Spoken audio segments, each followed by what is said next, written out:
अल्हम्दुलिल्लाहिल्लज़ी जअलल हक़्क़ यअलू वला युअला वस्सलातु वस्सलामु अला मन क़ाल ला नबिय्य बअदी वला रसूला व अला आलिहि व अस्हाबिहिल्लज़ीना इत्तबअूहुम बिइहसानिन इला यौमिल जज़ा। क़ाल अल्लाहु तबारक व तआला रज़ियल्लाहु अन्हुम व रज़ू अन्हु व क़ाल नबिय्यु सल्लल्लाहु अलैहि वसल्लम अल्लाह अल्लाह फ़ी असहाबी ला तत्तख़िज़ूहुम मिन बादी गरज़ा। अम्मा बाद, मेरे वाजिबुल एहतराम मुअज़्ज़ज़ सामीन इकराम, हमारी ये भी की सुन्नी कॉन्फ्रेंस जो कि अपनी जामियत के एतबार से 2 रोज़ा इसको दौराए अक़ायद कहा जाए या अक़ायद की दरसगाह कहा जाए, जिसमें हमारे उलमा इकराम मुख्तलिफ़ उन्वानात पर और अहल सुन्नत के उन अक़ायद पर रोशनी डालते हैं जो कि हमारी पहचान हैं या बातिल के साथ हमारा माबिहिल इम्तियाज़ हैं, हमारी अलग शनाख्त हैं।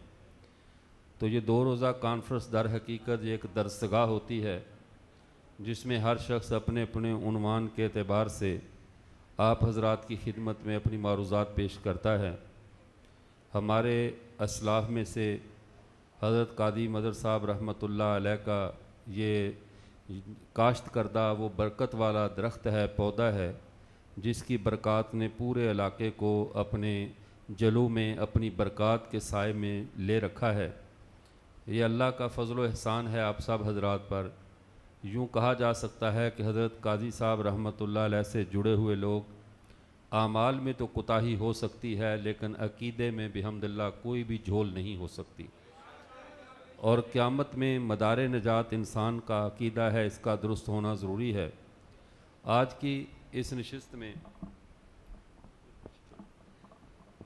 मेरे जहन में था कि अक़ीदा ख़त्म नबूवत के हवाले से गुफ्तगू की जाए, लेकिन हमारे बरादर मोहतरम मौलाना अब्दुल गफ़ूर हैदरी साहब दामत बरकातहुमुल आलिया, उनका हुक्म था कि हम सहाबा इकराम रिज़वानुल्लाहि ताला अलैहिम अजमाइन के हवाले से कुछ इस नौइयत की गुफ्तगू आप हज़रात के सामने कुछ ऐसा मुकदमा रखें कि जिसका ताल्लुक़ सहाबा के फ़ज़ाइल या उनकी शान से ना हो, बल्कि वो उसूली गुफ्तगू हो जो इस वक्त सहाबा के बारे में बेउसूलियाँ की जा रही हैं, उन बेउसूलियों का सद्देबाब हो सके। पहले हमारा जो मद्दे मुकाबल था वो एक ही तरह का तबका था, लेकिन आप जानते हैं कि फ़ितने और गुमराहियाँ कभी बांझ नहीं होती। इनके अंदर से कई फ़ितने रहते हैं, कोई बड़े फ़ितने, कोई फ़ितनियाँ, कोई फ़िरके, कोई फ़िरकियाँ, इस तरह की इतनी ये ऑक्टोपस की तरह इस तरह इतने फ़ितनों को उन्होंने जन्म दे दिया है। अब बज़ाहिर सुन्नी कहलवाने वाले, अहल सुन्नत का लेबल रखने वाले भी वही बेहुदा ज़ुबान सहाबा के बारे में इस्तेमाल कर रहे हैं जो ज़ुबान कल तक दुश्मन भी इस्तेमाल करते हुए घबराता था। उनको सहाबा के बारे में इतनी जुर्रत के साथ बोलने का हौसला कैसे हुआ? आखिर खामी कहाँ पर है? हमारे नौजवान की तरबियत में हमसे कहाँ पर कमी रह गई? या दुश्मन ने कौन सा कमज़ोर पहलू देकर वार किया कि हमारा नौजवान आज सहाबा की अपनी मर्ज़ी की तकसीम कर रहा है, अपनी मर्ज़ी से सहाबा की हदबंदियाँ कर रहा है, सहाबा और अहले बैत को कभी जुदा करता है, कभी सहाबा और तुलक़ा सहाबा की बहस को लेकर बैठ जाता है, कभी मुतक़द्दिमीन और मुताख़िरीन का इशू खड़ा कर लेता है। इस नौजवान को क्यों ये ख़बर नहीं कि जो इस मौजू पे तो हाथ डाल रहा है वह मौजू तेरे मुतल्लिक़ा है ही नहीं? अब इस नई नस्ल के दिमागों में ये नई तर्ज़ का जहर किसने डाला? अब अगर हम उन जहरीले नागों के बारे में जो कौम के ईमान पे हमला आवर हैं, हमारी कौम के नज़रियात को डस रहे हैं, अगर एक एक नाग का तारफ़ करवाया जाए तो हम ना तो ख़ाइफ़ हैं, ना हम किसी से डरते हैं कि किसी का नाम लेते हुए हमें मौत पड़ती हो। हम तो उनके नाम पे मरना अपनी सादत समझते हैं। लेकिन असल मसला ये है कि आज मैं कोशिश ये करूँगा कि आपके सामने चंद वो उसूल और कवायद, वो उसूली मबाहिस आपके सामने रखी जाएं कि हमारा नौजवान फिर आज तो चंद एक फ़ितने हैं, कल को ये और कोई दरमियान में आ जाए, कोई और उठ खड़ा हो। चूँकि सोशल मीडिया एक ऐसी बेहयाई की मंडी बन चुका है जिसमें रोज़ नई प्रोडक्ट आती है, रोज़ एक नया आदमी आता है। पहले लोगों को खैर के मराकज़, खैर के कामों की कीमत अदा करनी पड़ती है। अभी ये जलसा करवाने वाले अहबाब से पूछो इस कॉन्फ्रेंस पे कितने अखराजात आ रहे हैं। आप हजरात से पूछा जाए कितनी दूर दूर से मेहनत करके आए। खुताबा से पूछो कितनी कोई तकलीफ़ में, कोई खुशी में, कोई राहत में कैसे यहाँ पर पहुँचा। लेकिन जिसने शैतानी फैलानी है 10 रुपये का एक पैकेज लेगा और घर के बंद कमरे में बैठकर एक फजूल गुफ्तगू, एक घटिया सा तबसरा सहाबा पे कर देगा और पूरी दुनिया में चंद मिनटों में वो वायरल होकर करंट इशू बन जाता है। अब इस शैतान को तो नहीं पता कि तेरी इतनी ज़्यादा कबूलियत करने वाले मौजूद हैं। लेकिन अरबी की एक कहावत है, लुकुल्ली साकितन लाकितुन, हर गिरी पड़ी चीज़ को उठाने वाले कोई ना कोई मिल ही जाते हैं। गिरा पड़ा माल हो, गिरा पड़ा नज़रिया हो, गिरी पड़ी कोई शख्सियत हो, या जितना भी कचरे का ढेर भी हो तो उसे उठाने वाले आ जाते हैं। ये इस कौम का, इंसानियत का अलमिया है। हमारे यहाँ हज़रात सहाबा, नबी के ख़ानदान, पैगंबर के बाद वाले सहाबा, मुतक़द्दिमीन, मुताख़िरीन, ये मबाहिस हमारे यहाँ नहीं हैं। उनके दर्जात में कमी बेशी ज़रूर है, लेकिन उनकी अज़मत में, उनकी निजात में, उनके मकाम व मर्तबे में हम ये जुर्रत नहीं रखते कि हम उनकी निजात का फ़ैसला, उनके कामयाब होने का फ़ैसला या उनके अच्छे और बुरे होने का फ़ैसला, उनकी कबूलियत इस्लाम को म्यार बनाएं, उनकी खिदमात को म्यार बनाएं, किसी के माजी और किसी के हाल को हम जो है वो पैमाना करार दें। हम ये गलती नहीं करते। हम सहाबा को उसी नज़र से देखते हैं जिस नज़र से रसूलुल्लाह ने देखा। हम सहाबा को उस नज़र से देखते हैं जिस नज़र से अल्लाह ने देखा और हमें देखने का हुक्म दिया गया। हम किताबों सुन्नत से हटकर ना तो अपनी आँख खोलते हैं ना अपनी आँखों से सहाबा को देखते हैं। यही वजह है अहल सुन्नत वल जमात के नज़दीक ना तो कभी पैगंबर के अहले बैत मुतनाज़ा बने, ना पैगंबर के सहाबा मुतनाज़ा बने, ना मुतक़द्दिमीन और मुताख़िरीन की बात हमारे यहाँ चली, ना कभी हमने ये कहा ये फ़तह मक्का के बाद वाले तुलक़ा हैं, इनसे हम ये उस दर्जे को नहीं पहुँच सकते। हमें शरीयत ने जब ये हक़ दिया ही नहीं है कि हम सहाबा को तराजू में रख कर तोलते रहें, जिनका पूरा वज़न मेरे रब ने ख़ुद बयान कर दिया है, जिनकी पूरी आइनी और शरई हैसियत को रसूलुल्लाह सल्लल्लाहु अलैहि वसल्लम ने ख़ुद बयान कर दिया है। अब पूरी उम्मत के फ़ुक़हा, मुज्तहिदीन, मुहद्दिसीन इकट्ठे हो जाएं, किसी एक सहाबी का मकाम और मर्तबा ये तब्दील नहीं कर सकते, इसलिए कि उनके मकाम और मर्तबे नसूस क़तिया से मुतय्यन हो चुके हैं। अब बाद वालों को किसी को कोई हक़ बाकी नहीं पहुँचता कि वो अपनी तहक़ीक़ात या अपनी खुराफात को सामने रख कर सहाबा के मकाम के अंदर कमी बेशी करने लगे। अब यहाँ पर एक और बात भी जहन में रहे कि हम, हमारा जो सहाबा के बारे में मौक़िफ़ है, हम सहाबा के बारे में मैं आज के ख़ास तौर पे नौजवान से मुखातिब हूँ। यूट्यूब ने और इस मीडिया ने हमारी ज़ुबानों की लगामें उतार दी हैं, हमारी अफ़कार पे लगे हुए शरीयत के पहरे को हटा दिया है, हमारे दिलो दिमाग आवारा हो चुके हैं। यही वजह है हमारा नौजवान ना तो बोलते हुए सोचता है कि मैं किसके बारे में बात कर रहा हूँ, ना उसे अपनी हैसियत का पता है, ना पूरी उम्मत के उन मुक्तदाओं की हैसियत का पता है। ज़रा आप अगर अपनी हैसियत पे भी गौर करो, बड़ा आदमी छोटी बात कर दे तो सब उसको नफ़रत की निगाह से देखते हैं, हैरत की निगाह से देखते हैं कि ज़रा अपने मनसब को देख और ये बात देख तेरे मनसब से मेल भी खाती है या नहीं। मैं यहाँ पे बैठकर कोई घटिया बात करूँ और खिलाफ हकीकत बात करूँ, आपके दिलों में जो अज़मत है वो एक लम्हे में उतर जाएगी और आप एक लम्हे में नफ़रत करने लगेंगे। जब आम उम्मत का अपना, इस लोगों ने, हमारे इन दोस्तों ने अपना कद्दो काठ नहीं पहचाना। इस उम्मत का अपना म्यार क्या है, मैं पहले उम्मत का म्यार बताता हूँ, फिर सहाबा को समझना आसान होगा। नबी करीम सल्लल्लाहु अलैहि वसल्लम को अल्लाह ने जो उम्मत दी है, जो अफराद दिए हैं, इस उम्मत और अफराद मैं और आप, अल्लाह ने हमारा अपने नबी से जो रिश्ता रखा है, अगर ये रिश्ता समझ में आ जाए, ना सहाबा पे इतराज़ बाकी रहेगा, ना अहले बैत पे, ना मुतक़द्दिमीन और मुताख़िरीन पे। हमारा रिश्ता रसूलुल्लाह से ये है, रसूलुल्लाह की बीवियाँ हमारी माएँ हैं, रसूलुल्लाह हमारे रूहानी बाप हैं, हम रसूलुल्लाह की रूहानी औलाद हैं। हमने पूछा, ए अल्लाह, हमने तो इंसानों के लिए तो शरीयत का हुक्म ये है कि तुम अपने बच्चों के लिए अच्छी बीवी का, अच्छी माँ का इंतखाब करो ताकि वो बच्चे कल मुआशरे में शर्मिंदा ना हो। तुम्हारी बीवी पाक दामन होनी चाहिए, तुम्हारी बीवी अफीफ़ा होनी चाहिए, बापर्दा और बाहया होनी चाहिए, ताकि कल तुम्हारे बच्चे अपनी माँ पे फ़ख्र करें कि हमारी माँ बापर्दा है, बाहया है, शरीयत की पाबंद है। जब हमारे लिए ये पाबंदी है, ए अल्लाह, पूरी उम्मत के लिए जिन माओं को तूने चुना है, पूरी उम्मत के लिए जो माओं का इंतखाब अल्लाह तूने किया है, हमारे नबी की जिनको बीवियां बनाया है, ज़रा हमें वो पैमाना भी तो बतला दीजिए ताकि हमें अपने कद का पता चल जाए, हमें अपनी हैसियत का पता चल जाए, हमारा अपना स्टेटस क्या है। चूँकि अतराफ़े अज़मत के लिए बंदे का बाअज़मत होना ज़रूरी है।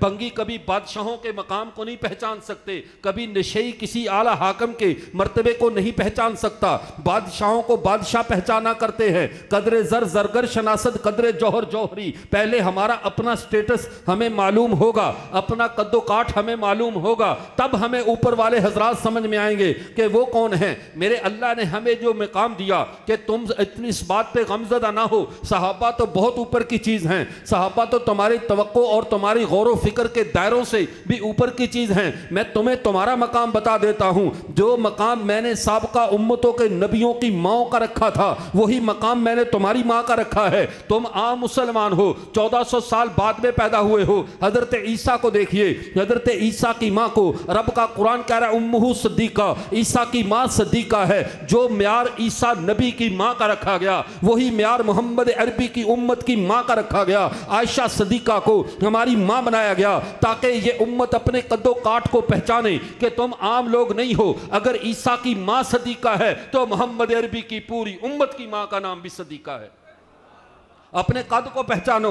ए अल्लाह, यहाँ तक तो बात समझ में आ गई कि हमारी माँ आयशा सद्दीका है, लेकिन जो अल्लाह के जो दूसरी बीवियाँ हैं, नबी की बीवियाँ दूसरी हमारी माएँ हैं, हज़रत खदीजा है, हज़रत सफ़ैया है, दीगर हजरात हजरात अज़वाज मुतहरात हैं। ए अल्लाह, उनका मकाम क्या है? अल्लाह ने कह दिया, अल्लाह ताला ने उनसे रिजस और गंदगी को दूर कर दिया है। वो ऐसी पाकीज़ा हैं, ऐसी ताहिर हस्तियाँ हैं कि उम्मत का सर क़यामत तक नहीं झुकेगा। जिस रब ने मेरे और आपके लिए ताहिर और पाकीज़ा माओं का इंतखाब किया है, क्या वो मेरे पैगंबर के लिए ऐसी जमात का इंतखाब करेगा जिस पर बाद वाले उंगली उठा सके? नबी अल्लाह अपनी जमात के लिए, अपने नबी के यारों के लिए ऐसे लोगों को चुनेगा जिन लोगों पर बाद के अंदर बैठकर कोई बंद कमरों में उनके ऊपर तानो तशनी के तीर बरसा सके।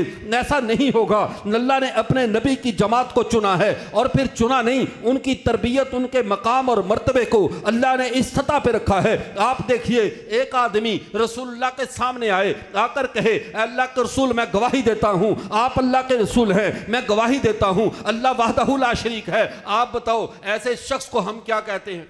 हम कहते हैं वो सहाबी है कि रसूलुल्लाह के सामने आया, आकर उसने अल्लाह के नबी की गवाही दी, ईमान ले आया नबी के सामने, वो सहाबी बनता है। लेकिन मेरे रब के कुरान से पूछो, रब का कुरान क्या कहता है? वही ईमान मोतबर होगा जो सहाबा की लाइन में खड़ा होकर ईमान लाए, जो सहाबा को क्रॉस करके ईमान लाए, वक़्त का नबी भी मौजूद हो, इमामुल अंबिया भी मौजूद हो। लेकिन जब उन्हें कहा जाए फ़इन आमनू बिमिस्ली मा आमनतुम बिही फ़क़द इहतदौ, ईमान लाओ इस जमात की तरह जो मेरे नबी की जमात है, इनके पीछे खड़े हो जाओ, आगे खड़े नहीं होना, लाइन तोड़कर बाहर नहीं आना, पीछे लाइन में खड़े हो जाओ, तुम्हारा ईमान तब मोतबर होगा। उन्होंने लाइन तोड़ दी, उन्होंने कहा नहीं, हम इनके पीछे खड़े नहीं हो सकते। अनुमिनु कमा आमन सुफहा, हम इन बेवकूफों के पीछे खड़े हो जाएं। अल्लाह ने कहा नहीं, अला इन्नहुम हुमुस सुफहा, जो लाइन तोड़कर सहाबा से कदम आगे बढ़ाए, बेवकूफ वो है, अहमक वो है, सहाबा बेवकूफ नहीं है। रब ने फैसला दे दिया। आए सूरह मुनाफिकून को पढ़कर देखो, रब का कुरान क्या कहता है। उन्होंने आकर अल्लाह के रसूल से कहा, नशहदु अन्नका लरसूलुल्लाह, अल्लाह के रसूल हम गवाही देते हैं आप अल्लाह के रसूल हैं। चूंकि वो लाइन तोड़ कर आए थे, सहाबा को छोड़ कर आए थे, सहाबा से आगे बढ़कर आए थे, सहाबा को क्रॉस करके आए थे, नबी पे ईमान ही लाए थे, कोई कुफर नहीं किया, नबी की नबूवत की गवाही ही दी थी, कोई झूठ नहीं बोला था। मेरे रब ने कहा जो सहाबा को छोड़कर अपने ईमान का नबी के सामने भी इजहार करे, अल्लाह कहता है मैं रब गवाही देता हूं ये झूठा है, ये कज़्ज़ाब है। रब के कुरान ने गवाही दी या नहीं दी? सूरह मुनाफिकून में गवाही है या नहीं है? ये उसूल समझ में आ गया कि जो सहाबा को छोड़कर सहाबा को साइड पे करे, सहाबा को क्रॉस करे, बाईपास अल्लाह के नबी तक पहुंचे और कहे मैं इल्मी किताबी हूं, मेरे पास किताब और इल्म है, मुझे ना बनु उमैया की जरूरत है, ना मुझे बनु हाशिम की जरूरत है, ना मुझे सहाबा की जरूरत है, मैं बराह रास्त अल्लाह के नबी तक जाता हूं। तू 1400 साल के बाद क्या वहां पहुंचेगा? जो पहुंचे थे रब ने झूठे कहकर वापस लौटा दिए। तुम सहाबा को छोड़कर आए हो, जो नबी के सहाबा को क्रॉस करके बाईपास अल्लाह के नबी के दरबार में पहुंचे, वो मरदूद होता है, मकबूल नहीं होता। बात समझ में आ गई? पहला असूल समझ में आ गया कि सहाबा को क्रॉस करके आगे और मुझे ये बताओ, वो लोग आप लोगों से, हमसे, मैं यूं कहता हूं काजी मदर साहब रहमतुल्लाह अलैह ऐसे करोड़ों भी मिल जाएं, अरबों से भी दुनिया भर जाए, उस बंदे की खुशकिस्मती को नहीं पहुंच सकते जिसने बराह रास्त रसूलुल्लाह का चेहरा देखा है। लेकिन अल्लाह की तरतीब क्या है, सबको क्रॉस करके अल्लाह के नबी के सामने गए। अब काजी मजर का जूता भी उनसे अफजल है जो सहाबा को क्रॉस करके नबी के दरबार में गए, और रब ने कुरान उतार दिया ये झूठे हैं, इसलिए कि वो लाइन तोड़ कर गए। लाइन के अंदर खड़ा, उसी लाइन में खड़ा, उसी सिलसिले में खड़ा, 1400 साल बाद का ये कारकुन अल्लाह इन्हें सच्चा कहता है। क्यों? ये ईमान वो लाए हैं जो सहाबा वाला ईमान है, इनका सिलसिला अपने सहाबा के जरिए नबी से जुड़ा हुआ है, ये सच्चे हैं। और लाइन तोड़ने वाले अल्लाह के नबी के सामने भी खड़े हो तो झूठे हैं, अल्लाह के नबी के सामने भी खड़े हो। पहला असूल समझ में आ गया, लाइन नहीं तोड़नी। दूसरी बात, अपनी अंदाजे गुफ्तगू को ठीक कर लीजिए। जब मौक़िफ़ सहाबा का आए, जब बात सहाबा की आए, तुम्हारा अंदाजे गुफ्तगू बाजारी नहीं होना चाहिए, सूकियाना नहीं होना चाहिए। घटिया अंदाजे गुफ्तगू ना रब के दरबार में चलता है, ना सहाबा के दरबार में चलता है। क्यों? अब देखिए सहाबा ने क्या किया था। वो जो बात यहूदी कहते थे, वो कहते थे राइना, अल्लाह के रसूल हमारी रियायत कीजिए, और अंदर खाने इस लफ्ज के पीछे कोई और माना मुराद लेते थे, इस लफ्ज के पीछे अपने बुग़्ज़ का इजहार करते थे। खुदा ने उनके अंदाज को बदल दिया। सहाबा से कहा ये लफ्ज भी इख्तियार ना करो, वो अंदाजे गुफ्तगू जो मेरे पैगंबर को तकलीफ देने वाला है, वो अंदाजे गुफ्तगू माने के एतबार से दुरुस्त भी हो, वो अंदाजे गुफ्तगू अल्फाज के एतबार से ठीक भी हो, लेकिन जिसका मतलब दिलों में कची पैदा कर रहा हो, वो मतलब भी नबी के सामने नहीं बयान करना। लफ्ज को अल्लाह ने बदल दिया। अल्लाह ने कहा वो लफ्ज भी इस्तेमाल ना करो जिस लफ्ज से मेरे नबी को तकलीफ होती हो। तो सहाबा के बारे में अल्लाह के नबी ने क्या कहा? अल्लाह अल्लाह फी असहाबी ला तत्तखिज़ूहुम मिन बादी गरज़ा। मेरे सहाबा के बारे में भी अपना अंदाज़े गुफ्तगू ठीक रखना, सहाबा के बारे में अपना अंदाज़े गुफ्तगू ठीक रखना, बदतमीजी मत करना, किताबों का लिटरेचर उठाकर मैदान में मत आ जाना।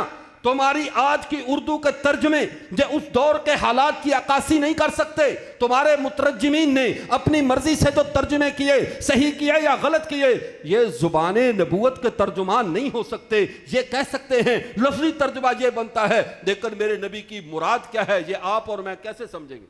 एक दफ़ा ऐसा हुआ, आप सल्लल्लाहु अलैहि वसल्लम ने 2 सहाबा को डांट दिया।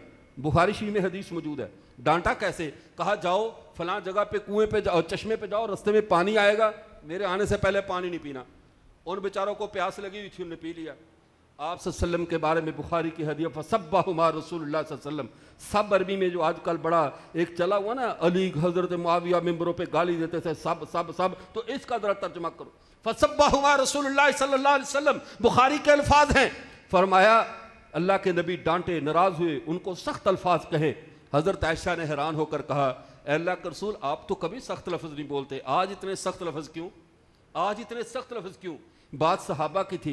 अल्लाह के नबी ने क्या फरमाया? फरमाया मैंने अल्लाह से दुआ की है, मैं किसी सहाबी को डांट दूं, किसी को कुछ सख्त लफ्ज़ कह दूं, ए अल्लाह उस सहाबी के लिए क़यामत के दिन इसे रहमत बना देना, इसे नेकी बना देना। तू आज उर्दू के तर्जमे उठा रहा है, मेरे पैगंबर ने कह रखा है ए अल्लाह जब मैं अपने सहाबा को कोई सख्त लफ्ज़ भी बोल दूं, इसको क़यामत वाले दिन उसके लिए नेकी, अजर और सलात बना देना। तू आज उर्दू तर्जमे उठाएगा, क़यामत के दिन नबी की डांट डबट का भी सहाबा अजर पा रहे होंगे, सहाबा अजर पा रहे होंगे। और तेरी बदकिस्मती कैसी है कि तू उन गालियों को लेकर फिर रहा है। तो सहाबा के बारे में दूसरा असूल, अपना अंदाजे गुफ्तगू दुरुस्त कीजिए। नंबर 3, अल्लाह के नबी सल्लल्लाहु अलैहि वसल्लम सहाबा के बारे में शिकायत नहीं सुनते थे, शिकायत नहीं सुनते थे। एक सहाबी आए, आकर दूसरे सहाबा के बारे में अर्ज की, या रसूलुल्लाह ये बात हो रही है। अल्लाह के रसूल ने कहा खुदा के लिए रुक जाओ, मैं अल्लाह के दरबार में ऐसे पेश होना चाहता हूं कि मेरी जमात के बारे में, मेरे इन अफराद के बारे में मैं सलीमुस सदर हूं, मेरा सीना साफ हो, मेरे सीने में किसी की बात ना डालो। जब अल्लाह के नबी मौजूदगी में, जब सहाबा की गलती की इस्लाह भी हो सकती थी, तब अल्लाह के रसूल सहाबा की शिकायत नहीं सुन रहे। 1400 साल के बाद हमारी बातों को कौन सुनेगा? जब अल्लाह के रसूल तो बात नहीं सुन रहे, जिसने सुननी है वो मौके पे नहीं सुन रहा, तू 1400 साल के बाद चीखेगा तो क्या तेरी हैसियत है? हमारे यहाँ लोगों में ये जंग एक दफ़ा 1992 में गालबन फ्लड आया, तो उसके अंदर हमारे एक दोस्त थे मौलाना गुलाम अकबर झंगवी साहब, क्या लगे हमारे ख़ानदान की आवाज़ इतनी बुलंद थी मेरे वालिद साहब की और सब की कि 9 किलोमीटर तक हमारे ख़ानदान की आम चीख पुकार चली जाती है। उन्होंने ये कहा, कह रहे सलाब है आर्मी की कश्तियाँ दूर दूर थीं, मेरे वालिद साहब ने एक दरख्त पर चढ़कर आवाज़ दी, 8-9 किलोमीटर सफ़र करके आवाज़ पे पहुँच गए। चलो ये आवाज़ भी ऊंची वाला भी कम से कम 8-9 किलोमीटर गया, 1450 साल पीछे आवाज़ कैसे पहुँचाओगे? वो तो पास खड़ों की सहाबा की शिकायत नहीं सुनते कि मैं अपने सीने को सहाबा के बारे में साफ रखना चाहता हूं। कहलवाता तो अहलो सुन्नत है, सीने में सहाबा का बुग़्ज़ भरा हो, कहलाए तो अहलो सुन्नत, तेरे सीने में गश हो। सुनने तिरमिज़ी में हदीस बार का मौजूद है, नबी करीम सल्लल्लाहु अलैहि वसल्लम ने इरशाद फरमाया, हज़रत अनस बिन मालिक को नसीहत करते हुए, या बुनैया इन कदरता अन तुस्बिहा व तुमसिया लैसा फी क़ल्बिका गिश्शुन लिअहदिन, ऐ मेरे बेटे तू सुबह शाम इस हाल में कर, तेरे सीने में किसी का बुग़्ज़ ना हो, तेरे सीने में अहले हक की नाराजगी ना हो, तेरे दिल में किसी के बारे में कीना ना हो। फफल ऐसा कर गुजर, ज़ालिका मिन सुन्नती, ये मेरी सुन्नत है कि तुम्हारे सीने बुग़्ज़ से पाक रहे, तुम्हारे सीने कीने से पाक रहे, तुम्हारे सीने किसी के हसद से पाक रहे। फरमाया ज़ालिका मिन सुन्नती, ये मेरी सुन्नत है। और एक और हदीस में फरमाया, वमन अहया सुन्नती काना माई फिल जन्नत, जो मेरी सुन्नत को जिंदा करे, अपना सीना साफ रखे, जन्नत में मेरे पास आ जाए, जन्नत में मेरे पास आ जाए। जिन्होंने अपने सीनों में सहाबा का बुग़्ज़ पाल लिया, बताओ ये क़यामत के दिन किस सीने के साथ जाएंगे? ये सहाबा का बुग़्ज़ बहुत जालिम चीज़ है, सहाबा का बुग़्ज़ बहुत जालिम चीज़ है। सीनों में आ जाए, सीनों को पुरसुकून नहीं रहने देता, सीनों को पुरसुकून नहीं रहने देता। पारे की तरह वो सीने तड़पते हैं, जितना मर्जी दबाओ, जितनी जुर्रत से ऊपर हाथ मार मार के दबाओ, लेकिन ये बुग़्ज़ पारे जैसा है, ये आराम से ना बैठता है ना साहिब सीना को बैठने देता है। अब बात समझिए, तीसरा असूल, चौथा असूल ये समझ लीजिए, जब प्यारे पैगंबर की जमात की बारी आए, प्यारे पैगंबर की निस्बत का लिहाज कर लो, ये साथी हैं किसके? ये साथी हमारे यहाँ क्या होता है, खतीब साहब जलसे से नाराज़ होकर चले गए, किस वजह से? मेरे खादम को अच्छा खाना नहीं खिलाया। इतनी बात पे आज का खतीब नाराज़ हो जाता है, शेख नाराज़ हो जाता है। उन लोगों ने तो नबी का साथ दिया है, इतनी बात का तो हया कर लिया करो। तबर्रा करने से पहले, तनकीद करने से पहले, ये वो जमात है जिन्होंने हमारे आका का साथ दिया है। एक दफ़ा ऐसा हुआ, नबी करीम सल्लल्लाहु अलैहि वसल्लम अपनी मजलिस में मौजूद हैं, हज़रत अबू बकर और उमर का किसी बात पर तनाज़ा हो गया, ये हदीस मुबारका मौजूद है अबू दाऊद शरीफ में, गालिबन तनाज़ा हुआ। हज़रत अबू बकर को पता चला कि मैं थोड़ी सी ज़्यादती कर गया हूँ, मुझसे गलती हो गई। हज़रत अबू बकर ने हज़रत उमर से कहा, मुझे माफ़ कर दो, गलती हो गई। हज़रत उमर गुस्से में जाकर घर की कुंडी बंद कर ली। जब घर की कुंडी बंद कर ली और हज़रत अबू बकर दरवाजे पर दस्तक देते रहे, उमर माफ़ कर दो यार, मुझसे ज़्यादती हो गई है, मैं तुझसे माजरत करता हूँ, ये मेरे नबी की तरबियत बोल रही है। हज़रत उमर गुस्से में थे, माफ़ नहीं किया। अबू बकर को देखो, फ़ौरन आगे रसूलुल्लाह के पास, फिर कहा अगर तू माफ़ नहीं करता तो मैं रसूलुल्लाह के पास जाता हूँ। वहाँ गए, आकर आप सल्लल्लाहु अलैहि वसल्लम से अर्ज़ किया, अल्लाह के रसूल, मुझसे अबू बकर उमर के साथ कुछ ज़्यादती हो गई है, मुझसे उमर के साथ कुछ ज़्यादती हो गई है, लेकिन उमर मुझे माफ़ नहीं कर रहा। उतनी देर में हज़रत उमर आ गए। अब अबू बकर भी मान रहे हैं कि ख़ता मुझसे हुई, अल्लाह के नबी के सामने एतराफ़ कर रहे हैं, और हज़रत उमर क्या कह रहे हैं, नहीं अल्लाह के रसूल गलती मेरी थी। दोनों अपने अपने खाते में डाल रहे हैं। रसूलुल्लाह ने अबू बकर को कुछ नहीं कहा। हज़रत उमर से क्या कहा, ए उमर, क्या अबू बकर के साथ मेरे ताल्लुक का तुम लिहाज नहीं करते? क्या मेरे ताल्लुक का तुम ख्याल नहीं करते? जब तेरी पूरी कौम ने, पूरे कुरैश ने मुझे झुटलाया था, ये अबू बकर था जिसने मेरी तस्दीक की थी। पूरी कौम मुझे मेरे सामने सीना तान के खड़ी थी, ये अबू बकर ही तो था जो मेरे साथ खड़ा था। खुदा के लिए अबू बकर के मामले में तुम मेरी निस्बत का तो लिहाज कर लिया करो, मेरी निस्बत का तो लिहाज कर लिया करो।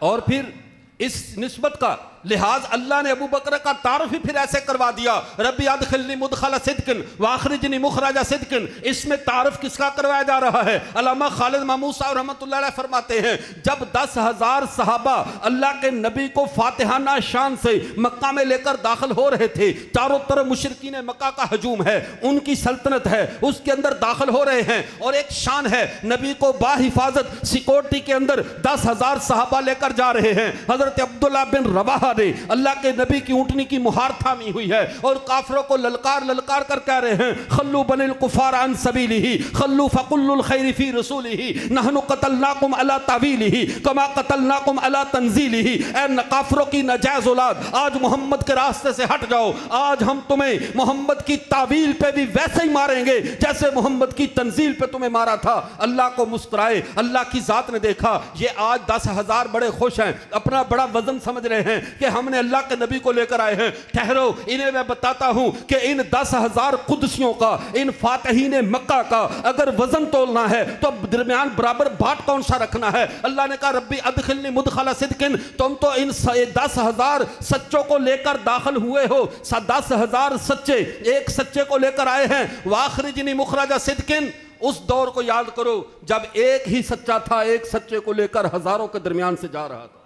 वो एक सच्चा लेकर जा रहा था। जिस 10,000 जिसको हिफाजत से तुम लेकर आए हो, चारों तरफ हजूम है, दुश्मन तलवारें तान के खड़ा है। इधर तो दुश्मन की कमर टूट चुकी है, दुश्मन पनाह मांग रहा है, उधर पनाह नहीं, दुश्मन नबी को ढूंढ रहा था।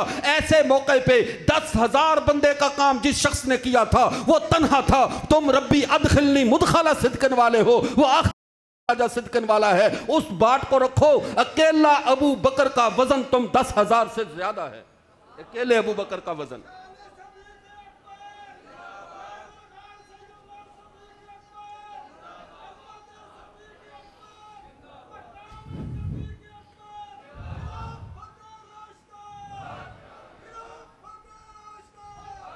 इससे पता चला आज जो तबर्राई टीमें उठी हुई हैं उनको तो तबर्रे से गर्ज है, उन्हें अपने ईमान से कोई गर्ज नहीं। इससे पता चला जब अल्लाह के नबी हजरत उमर को भी अबू बकर पे बात नहीं करने देते। इससे बढ़कर आगे चलिए, बाज सहाबा के बारे में जब बाज अल्फाज हदीस के आते हैं, अल्लाह के नबी नाराज हुए, किसी के बारे में खफगी का इजहार किया, किसी के बारे में कुछ किया। और बंदगाने खुदा दौरे तरबियत की बातें, अल्लाह के नबी मुरब्बी हैं, अल्लाह के नबी रूहानी बाप हैं, वो उस्ताद हैं, अपने शागिर्दों को डांट रहे हैं। तुम किस खाते में हो, मैं और आप किस खेत की मूली हैं कि हम उठकर कहें हम भी सहाबा से उसी लहजे में बात कर लें जिस लहजे से बात मेरे पैगंबर कर रहे हैं। हमें यह हक नहीं है हम पैगंबर के सहाबा के साथ उसी लहजे से बात करें जिस लहजे से बात पैगंबर ने की है। हत्ता कि ऐसा हुआ, हजरत हुज़ैफा बिन जमान, सुनन अबी दाऊद में हदीस है, हजरत हुज़ैफा बिन जमान लोगों के सामने एक हदीस बयान करते कि अल्लाह के नबी ने फलां सहाबी को डांट के यूं कहा, फलां सहाबी के बारे में यूं कहा। सहाबा सुनते और जाकर हजरत सुलेमान फारसी को बुलाते जो उस वक्त मदाइन के अंदर गवर्नर थे। उन्हें आकर कहते कि हमारे सामने हुज़ैफा बिन जमान ने फलां सहाबी के बारे में ये बात नकल की है। हजरत सुलेमान खामोश हो जाते, ना उसकी तस्दीक करते ना तरदीद करते। एक दफ जब लोगों ने जाकर वापस हजरत हुज़ैफा से कहा, ए हुज़ैफा हमने तेरी बात हजरत सुलेमान फारसी के सामने नकल की है। सुलेमान फारसी ने ना तो तस्दीक की है, ना तकजीब की है, ना झुटलाया है, ना सच्चा कहा है। वजह क्या है? हजरत हुज़ैफा आए हजरत सुलेमान के पास, सुनन अबी दाऊद को उठाओ, आकर क्या कहते हैं, क्या आप मुझे झुठलाते हैं? मैं अल्लाह के नबी का राजदार नहीं था, मैं राजदार साहबी नहीं हूं। अल्लाह के नबी ने डांटा था तो मैं तो वही बात बताता हूं। आगे सुनिए हजरत सुलेमान ने हजरत हुज़ैफा से क्या कहा। कहा सुनो, अल्लाह के रसूल अपने सहाबा की तरबियत के दौरान जो बात कहते थे, आप अब वो बात लोगों के दिलों में डालोगे, लोगों के दिलों में वसवसे पैदा होंगे, सहाबा के बारे में कदर कम हो जाएगी, वो आपस में नफरत करने लगेंगे सहाबा से। ऐ हुज़ैफा तुम बाज आ जाओ, सहाबा के बारे में ऐसी रवायतें जो नबी ने बतौर तरबियत के फरमाई हैं ये लोगों के सामने मत बयान किया करो, वरना मैं आज उमर फारूक को खत लिखता हूं, इस हुज़ैफा का कोई इलाज करो, वरना ये सहाबा के बारे में इसकी बयान करदा हदीस से सहाबा के बारे में नफरत फैल रही है। जब हजरत हुज़ैफा को वो हदीसें बयान करने की इजाजत नहीं, तो आज के किसी डॉक्टर, अलामे, इंजीनियर को इजाजत है कि वो हदीसें उठाकर कौम में बयान करे? वो क्यों उठाएगा? अब वो क्यों उठाएगा? अब बात को समझ लीजिए। यहां पे अल्लाह इमाम बुखारी रहमतुल्लाह अलैह ने एक असूल बयान किया। इमाम बुखारी फरमाते हैं, बाबू मन खस्सा बिल इल्म कौमन दूना कौमिन कराहियतन अल्ला यफहमू, खास लोगों की बात कभी आम लोगों को मत बताना वरना वो फितने में पड़ जाएंगे। खास लोगों की बात खास तक रहने दो, आम लोगों की बात आम तक रखो। इमाम बुखारी ने यह असूल बुखारी शरीफ में बयान कर दिया। अगर तुम किताबी हो, अगर तुम किताब पढ़े हुए हो तो फिर इमाम बुखारी का असूल मान लो, खास लोगों की बातें अवाम उन्नास में मत बयान किया करो। आखिरी बात अर्ज करता हूं, चूंकि हजरत हमारे मखदूम मुफ्ती शाहिद मसूद साहब दामद बरकातुहुम आलिया तशरीफ़ ला चुके हैं। अब उनकी मौजूदगी में आखिरी हदीस सुनाकर बात को ख़त्म करता हूँ। ये 5वां असूल है। तुलका सहाबा ने इनामात क्यों पाए? उठा देते हैं, कहते पहले सहाबा ने मारे खाई, पहले सहाबा दिक्कतें उठाते रहे, तकलीफें उठाते रहे, बाद में आने वाले हुक्मरान बन गए, बाद में आने वाले सरदार बन गए, बाद में आने वालों ने हुकूमतों के मजे उड़ाए। हम कहते तुम जलना छोड़ दो। ये मेरा फैसला नहीं है कि बाद वाले बनु उमैया हों, बाद वाले कुरैश हों, वो अल्लाह के नबी के दीन से, दीन की बरकत से बादशाह के मजे उठाएं। ये दुआ मेरे पैगंबर की है। सुनने तिरमिज़ी में हदीस मुबारका मौजूद है। अल्लाह के नबी सल्लल्लाहु अलैहि वसल्लम ने फरमाया, अल्लाहुम्मा ज़क्ता अव्वला कुरैशन निकाला वाज़िक आखिरहुम वाला। ए अल्लाह, मैं तुझसे दुआ करता हूं, जिस तरह तूने कुरैश के पहले तबके को, जैसे अबू जहल है, जैसे तैबा शैबा है, जैसे अबू लहब है, जैसे तूने पहले तबके को सजाओं के साथ, अपने आजमाइश के साथ, अपने गुस्से के साथ आजमाया है, ए अल्लाह आखिरी तबके को अपनी नेमतों के साथ नवाज देना, आखिरी तबके अपनी रहमत नाजिल कर देना। अब वो तुलका हो, बाद वाले हो, इनको जितनी भी बादशाहतें मिली हैं मेरे नबी की दुआ से मिली हैं। अगर तुझे इतराज है तो दुआ करने वाले नबी से कर, सहाबा से इतराज ना कर। अल्लाह हम सब को हकीकत में सहाबा की कदर करने की तौफीक अता फरमाए। वाखिर दावाना अल्हम्दुलिल्लाहि रब्बिल